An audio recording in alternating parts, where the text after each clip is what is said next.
এভাবেও ফিরে আসা যায়, এভাবেও কি কামব্যাক করা যায়? জেনারেশনাল কামব্যাকে মিশরকে ৩-২ গোলে হারিয়ে কোয়ার্টার ফাইনালে আর্জেন্টিনা। আকাশী নীলদের এমন জয়ে উচ্ছ্বসিত পুরো ভক্তকুল। একজন বলছেন এইটাই মেসি, আবার কেউ কেউ বলছেন প্রেমিকা হতাশ করলেও আর্জেন্টিনা হতাশ করে না। এমনই সব উন্মাদনার গল্প ধারণ করে এনেছেন মিজানুর আশিক। কেসারেন শেকড় থেকে শিখরে।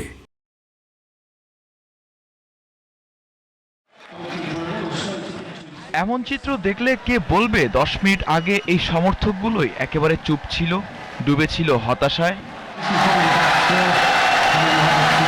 ম্যাচের শুরু থেকে আর্জেন্টিনার সমর্থকদের উত্তাপ দেখা যায় ড্যাফোডিল ইন্টারন্যাশনাল ইউনিভার্সিটিতে। তবে ম্যাচের 14 মিনিটের মাথায় আর্জেন্টিনা গোল হজম করলে তখন বদলে যায় চিত্র। আলবিসেলেস্তে ভক্তরা চুপ করে বসলেও বিরোধী শিবির তখন হয়ে যায় উন্মাদ।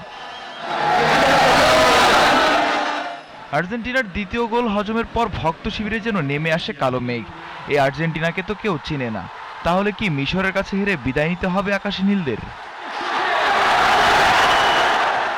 তবে দলটা যে আর্জেন্টিনা, তাদের ত্রাতা যে মেসি। ভরসা রাখলেন, মেসি গোল করলেন এবং করালেন। দল সমতায় ফিরলে দর্শকরা ফিরে আসেন জোশে। সর্বশেষ আর্জেন্টিনা বিজয়ী হলে ড্যাফোডিল পরিণত হয় এক টুকরো বুয়েন্স আয়ার্সে।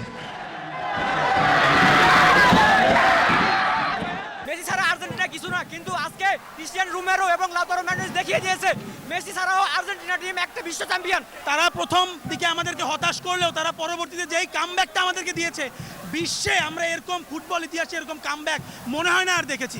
কোয়ার্টার ফাইনালে কেমন করবে আর্জেন্টিনা, এই সমীকরণও আঁকা শুরু করেছেন সমর্থকেরা। কামব্যাক অফ দ্য সেঞ্চুরি, 20 মিনিটে 3টে। আজকের এই ম্যাচের কামব্যাকের পর যতটা ভালো লাগতেছে, বিশ্বকাপ জয়ের থেকেও বড় প্রাপ্তি। Love you Messi, love you Argentina.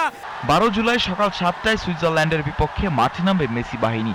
ওই ম্যাচ জিতলে ফাইনালের পথটা সুগম হবে লিওনেল স্কালোনির দলের। এভাবেও ফিরে আসা যায়, ধ্বংসস্তূপ থেকেও ফিরে এসেছে আর্জেন্টিনা।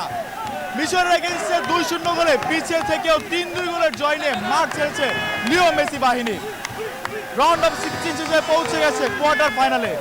মেসিরা কি পারবে তাদের চতুর্থ শিরোপা জিততে? Mizanur Ashik, GTV news, Dhaka.